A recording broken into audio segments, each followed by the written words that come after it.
Hey everyone, and welcome to What is the Big Idea Week 5. So we've made it halfway through.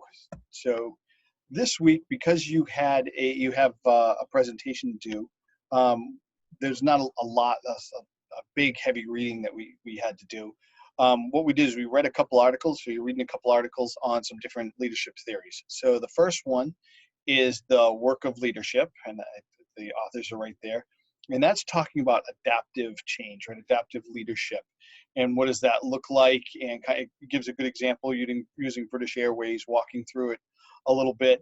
But there was a really couple of really cool things that I thought that came out of this. So if you think about when would you kind of use something like adaptive leadership or adaptive change leadership when you're at work, and this theory really works when you've got an industry or a company that or who you're working for, or the organization. It could be a nonprofit that you're kind of going through a lot of changes. Adaptive leadership is a really good time to kind of think about utilizing that sort of thing. So one of the things that I always equate this with is, when I went into the pharmaceutical industry, there were 8,000 primary care reps.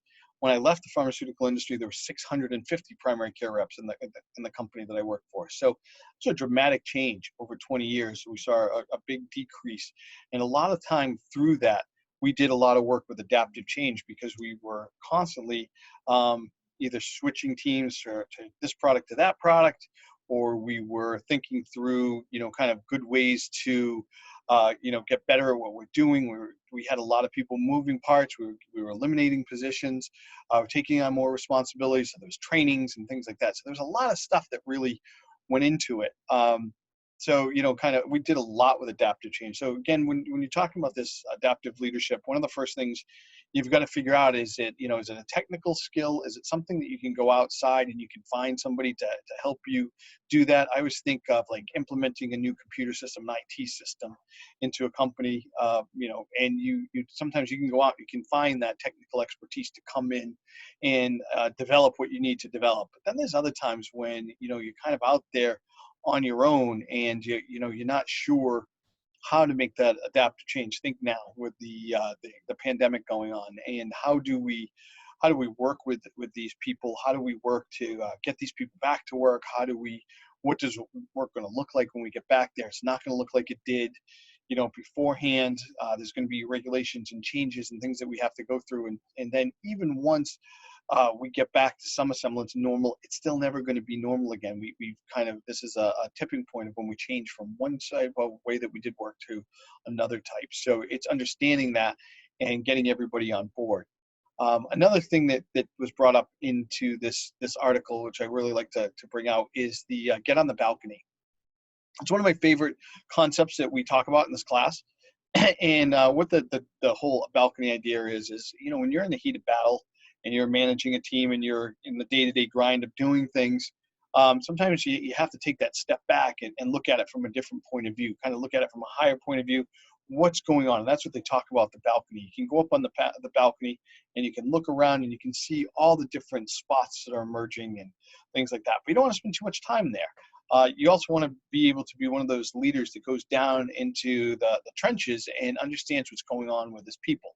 Great example of that one. My first management job, I was working for a department store, and the store manager, so I was a divisional manager, so I had 4 or 5 departments, and above me there was an assistant store manager and then a store manager. And the store manager at the time, he would do this thing, and it was, in the theory, is managed by walking around. So 3 times a day. So I can even tell you the times. It was 9, 1, and 4.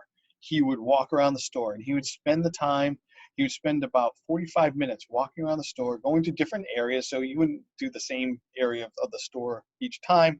He would vary it up, and he would just walk around. He would talk to customers. He would talk to people who worked there. He would be talking to the maintenance staff. He'd be talking to the security guard. He talked to, everybody, employees down to the part-timers to the full-timers to every people stocking shelves. And he would spend that time 3 times a day, every day that he was there, going around and talking to people. And it really kind of reminded me of the second bullet there, the identify your adaptive challenges, because he would be out there listening to what was going on from internal and external customers, and understanding, where we're hitting hangups. And it would be amazing. I'd step in his office, at one point, and he'd say, "Hey, I was in your department. I was thinking this," or he'd be out on the floor and he'd say, "Hey, what are you selling a lot of today?" And it could be, let's just say it was a certain Nike sneaker. He's like, "Well, maybe we should do a display of those." So he and I would have a discussion. He's like, "Hey, this is what I'm thinking. You guys tend to be selling a lot of those. I know I talked to the buyer. We got more coming in. We're going to make a display over here." So it was really one of those things that he was I always felt like he had his finger on the pulse of what was going on. So even now, when I'm managing, it's something that I try to think through is again that being on the balcony up above, trying to see the emergent patterns, what's going on, what am I hearing from one area or another area, one employer, another employee, inside, outside customers, that I can start putting something together. Also, making sure that I'm out there talking to everybody, listening to it, and being part of that. Because one of the other things is holding a mirror up to yourself, right? So making sure that you're not the problem. So a lot of check-ins. We've talked about that with feedback, and kind of different sort of things that you can do. This is where it falls right into that. So the other thing about adaptive change is when you're changing, not everybody wants to change. When I took over this team that I'm managing now, I came in and I saw where they were headed. I kind of shift the guideposts. So going back to last week, and kind of the theories, the true north theory. So I recalibrated where they should be headed, what they should be thinking of, what is the priorities, what's the right thing to be doing. But you can't move too quick, because if you move too quick and you go from A to B, you lose people. So it's a slow move, and not everybody is going to be at the same place at the same time. So you got to know which person, and we're going to talk a little bit about that more in a little bit. But you got to know where everybody is at the time, and you got to move people as you go. And then sometimes you're going to lose people because that's not something that they want to do. But you got to maintain that discipline. So point number 4, maintaining that discipline, knowing where you want to take it is the right place to go, but we have to get there. And then giving work back to the employees, right? So here's the thing, as the leader, you might know, I want to get to here, and this is where we need to get to. And I'm moving everybody along to that point. And all of a sudden, you're going to have those people who really catch on and get it. They want to help you get there. They're going to lock onto it. Let them be the driving force, right? Let them understand where you're headed, and let them kind of give it back to you, because they might, it gives them self-confidence, and it also might find some things that you didn't think of. So I can tell you, there's been times where I'm like, I want to get there. And in my head, I think I know exactly how I want to get there. But my team has said, well, you know what, this might be easier. If we did it this way, this might even be better, right? In being able to be that risk taker, encouraging that. And when you encourage that risk taking by your team, they become invested in it, right? And then, but one of the things you have to do is you got to protect them, because they're gonna air the dirty laundry. They're gonna find the problems.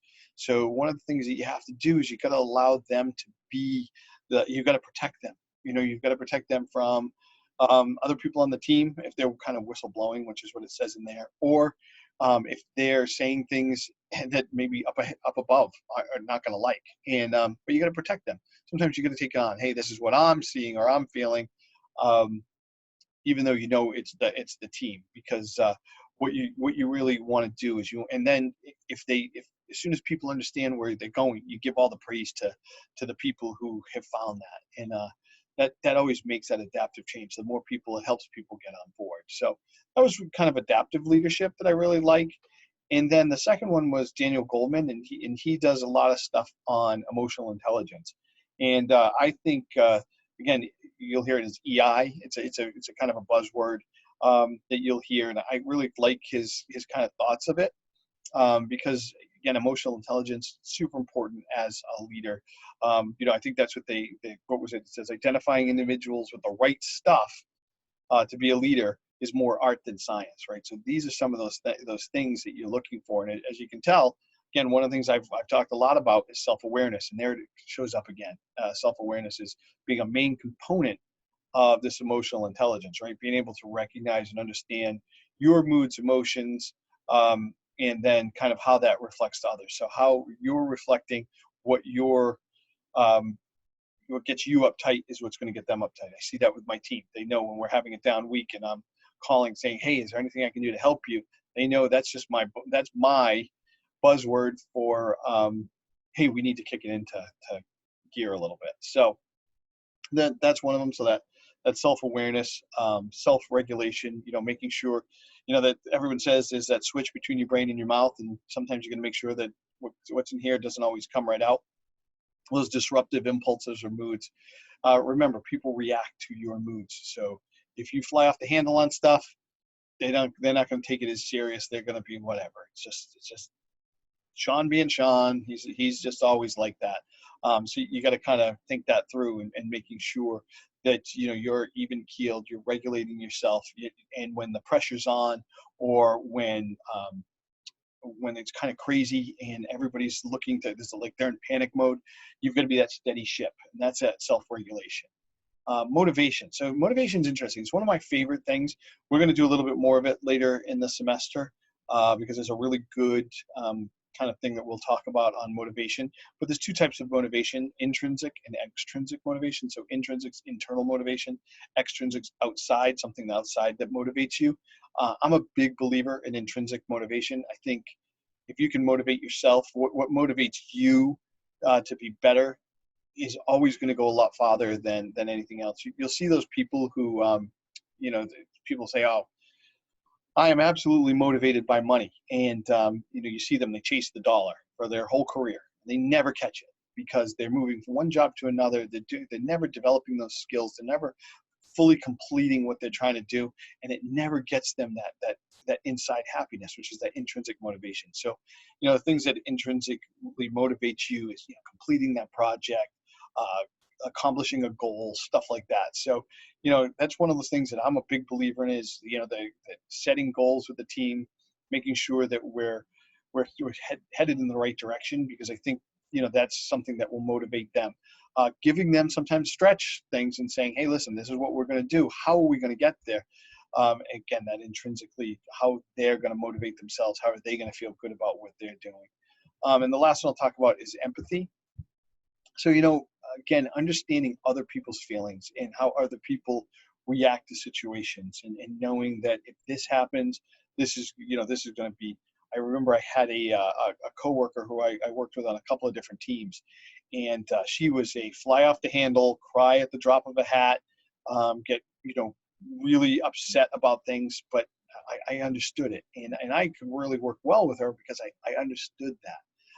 Another thing about empathy is that communication, how people talk to one another. So there's another great book called Clear Leadership that there's a theory in the book that the guy talks about. And what he talks about is when two people are talking and one person doesn't understand, they fill in that not knowledge with negative emotion. And that negative emotion leads to conflict.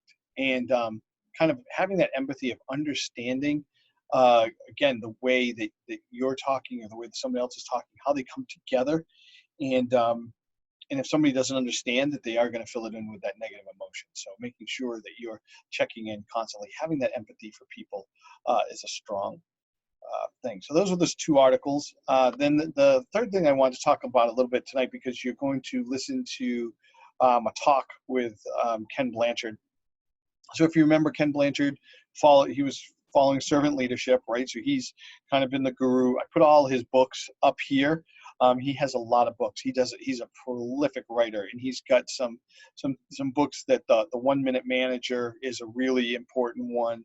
And then this situational leadership, which we're going to talk about a little bit more in a minute right here.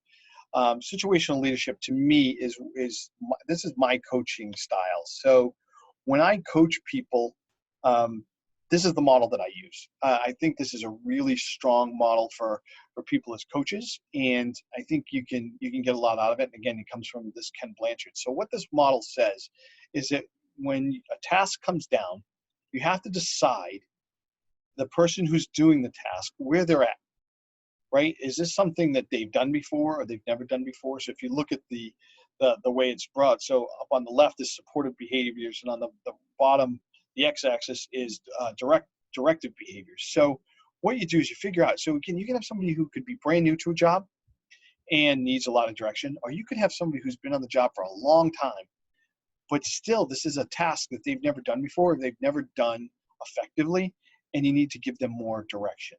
So it starts with that S1 box. So you're much more directive to them.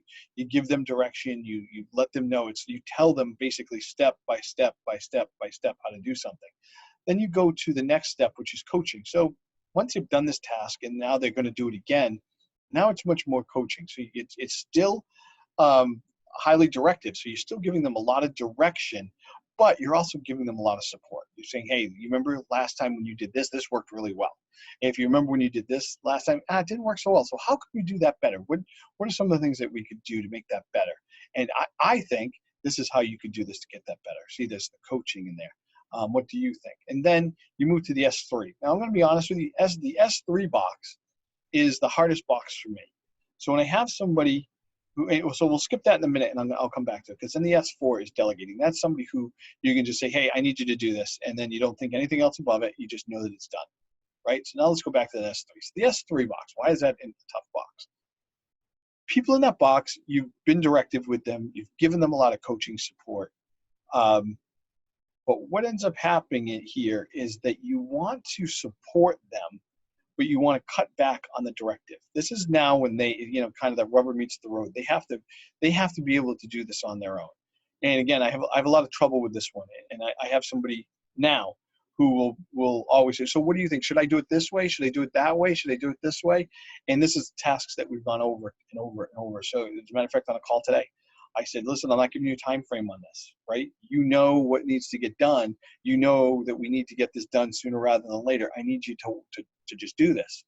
And it's kind of, I wasn't really delegating it. I was giving them all the reasons why it needed to get done, but it's supportive. So again, that's one that I spend a lot of time and effort in. When I know I have somebody who's in that task, I have to go back and I have to read a lot of the coaching bulletins and the stuff that Ken's done on this to make sure that I'm following those sort of things. But I really think if you think about this, again, think of any task that you do at work, and think of those tasks that you do all the time.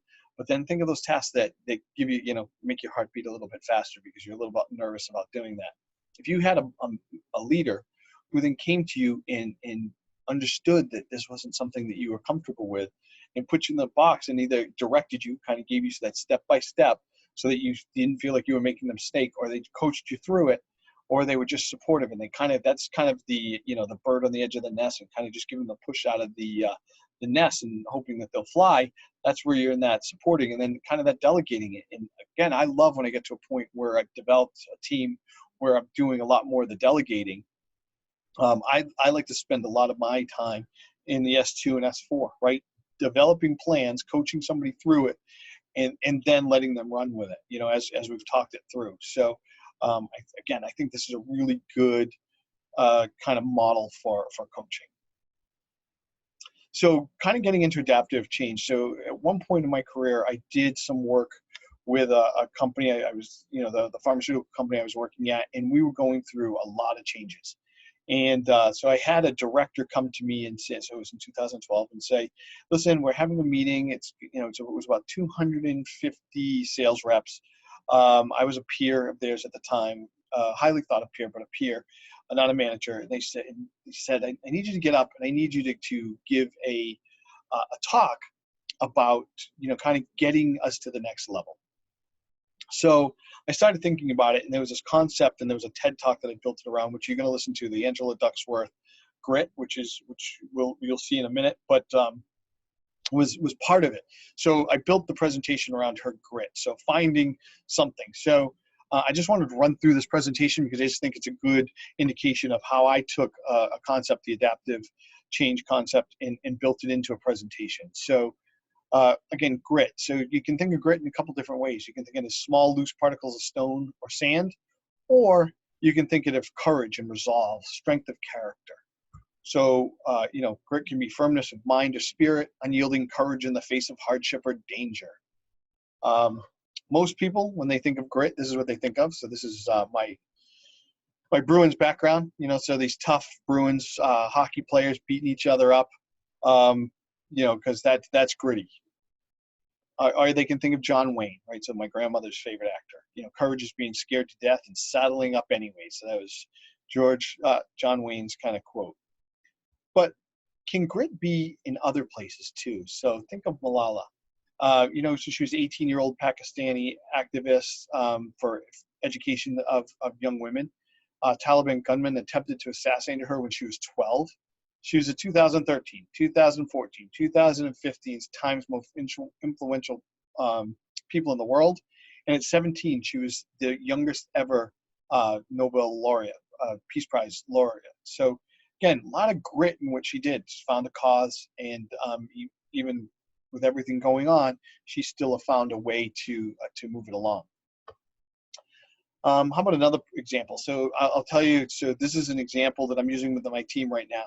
I'm using quotes from Bonnie St. John because I really love Bonnie St. John. She was at 5 years old, she had her leg amputated, and she was the first African-American woman to win a Paralympic skiing competition.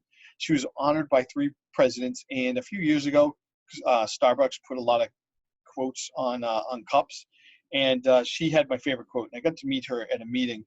And this was the quote that she has, and I love this quote. It's my favorite one. It's what I'm using with my team all the time right now. Her quote is, "I was ahead in the slalom, but in the second run, everyone fell on a dangerous spot. I was beaten by a woman that got up faster than I did. I learned that people fall down, winners get up, and gold medal winners just get up faster." I love that quote, right? So again, just talking about grit and adaptiveness, there's some grit in this person just getting up faster. So as my team, as we're working through this pandemic, and as I said in the past, kind of what does that new work look like? What is our, how is our job going to change? This is what I'm using. I'm using this quote because I think, for us to be the best, we have to get up faster than everybody else. So also looking for grit in groups of people, right? It's an inborn. So is grit just something that you're born with? So this is a tribe of people that live in that kind of that U.S.-Mexico border. And they were featured in a great book called Born to Run. And what they do is, you can see by them, they're all dressed in those colorful shirts, and they run hundreds of miles. That's what they do for their celebrations. This is what they look like in their celebrations. And those shoes that you see there, that's what they run in. And again, they run hundreds of miles, ultra marathons. And again, they do it. And that's this book, Born to Run. They actually take some ultra marathons and they bring them to one of their celebrations, and they have kind of this race. And they just see these people who are really, young, old, doesn't matter. They can run for lots of people. Very gritty group of people. And then grit is something that can just happen. So I think this is a great example, the 1980 U.S. Olympic hockey team that won the gold medal in Lake Placid, New York. So this was a group of young kids, a lot from Boston, a lot from Minnesota, who the guy in the plaid, the spiffy plaid jacket, Herb Brooks, brought together. And, he had a theory of how we're going to bring them together. We're going to be one team. We're going to show them. Right before the Olympics, they lost to the Soviet Union team, which it was 22 to 3 or 4 or something. So I mean, they got walloped, and then they come back and they capture that grittiness for a 2-week period in February of 1980, and they win the gold medal. And the interesting thing about this is, from that team, only one player from that team ever went on to win a Stanley Cup, which is the cup that you win in the NHL if you're on the best team. So kind of interesting how you can take this group of people, bring them together for a short period of time, and they can show enough grit that they can get through a lot of adversity that's around them. So this is Angela Ducksworth. You're going to listen to her talk, or you maybe already have on the TED Talk. But she's been doing a lot of work on grit, and where can you find it? And she developed, and this is the TED Talk, so I played it during the presentation. But she developed this 12-item grit scale. So there's now the online version. That's something that you're going to do is kind of put in there, and you're going to go through these questions, and you're going to see what your grit is. And she'll talk about it in her talk, but it's very interesting that they take these questions and they bring them to West Point, the military school, and they also give them to the kids who are doing the spelling contest, the one that you see on ESPN. And they give these people the same questions. And what they found is the winners on both of them, the people who get through West Point the highest, go on and be successful, and the kids who win this contest have similar grit scales. So there is something to it. So you go through it and you'll answer those questions. And again, it's been scientifically figured out, so it's kind of a good thing. So what comes from it is how do we increase our grit? And this is the point of the story that I was trying to get to with this team is this group of salespeople is how do we increase our grit when we do this? So how do we get better? So on the 5 characteristics, so there's a guy, a woman, sorry, who actually wrote this paper, and she talked about it. So it's courage. So you have to have courage. You got to be able to manage that fear of failure. I always go back to remember the Stanley McChrystal TED talk that we watched. I think it was week 1, and he talks about he was leading a group of people and they had lost, and he sees this commander, and as he's like, oh, I got to go talk to him, and he walks over to him, and the guy just said, hey, I thought you did great, Stanley. He let him fail without being a failure. But what he did is he managed that fear of failure in him. It's like, listen, this is something that you're going to fail. You're not always going to win. Learn from what you failed. Conscientiousness. So being achievement oriented, making sure that you have goals. The things, this true north that you have, and that you're going for. Endurance, so long-term goals and follow through, right? So there's the thing. There's a lot of people who will set long-term goals. You'll do goal-setting exercises in whatever job that you go into, but it's the follow-through. The people who follow through have the grit. So that's one of those things that you can circle, you can underline. You can say, I need to make sure that I follow through. Resilience, so optimism, confidence, creativity. So again, when there's a lot of things going on, you got to have optimism that they're going to come out. You have that confidence that you can do the job. And creative, things are going to change. Again, coming out of this pandemic, things are going to change. How do we change them? And then excellence versus perfection. If you wait for perfection, you're going to a lot of times be stuck where you are. So a lot of times you just have to go with excellence. So then the 6th characteristic that I came up with was awareness, right? So it goes right back to everything that we've been talking about. Why I keep talking about how come awareness is so important is that you have to be aware of the situation. If you're aware that this is a situation that needs grittiness, then you have to be the person that does it. So a lot of times that's what you got to think about. Can you be that person who is the gritty person? Are you the person who's going to hold it all together? And then sandpaper. So again, hopefully you got a little bit out of everything that we talked about this week. Again, I look forward to your presentations that are coming up.